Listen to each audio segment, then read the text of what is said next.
జై Vasavi. Welcome to Priya music అండి. ఆడి నెల పండగ వస్తుంది.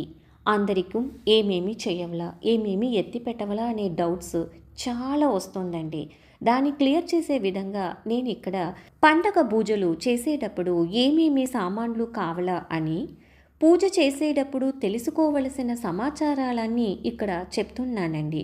వీడియోని ఫుల్గా చూసి తెలుసుకోండి.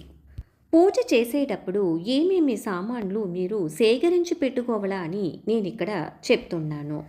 పెద్ద తట్ట ఒకటి, చిన్న తట్ట ఒకటి, పంచపాత్ర ఉద్రణి, గెనగంట, కర్పూర హారతి, దీపస్కంభం 2, గంధం, కుంకం, పసుపు, అక్షింతలు, మ్యాచ్ బాక్స్, ఊదుబత్తి, కర్పూరం, ముగ్గు తట్టే బాక్సు, కొట్టిపిండి, కోడి జంజం, వస్తిరం, పోంగునూలు, గండివత్తి, నూనె, తిరి, తమలపాకు, వక్క, పసుకొమ్ము, టెంకాయ, అంటిపండు, నిమ్మపండు, 5 దినుసు పండ్లు, పాల్, పంచామృతం, కట్టిన పూలు, ఉదిరి పూలు, కొన అంటాకు, నైవేద్య పదార్థాలు, కట్టిన తోరం.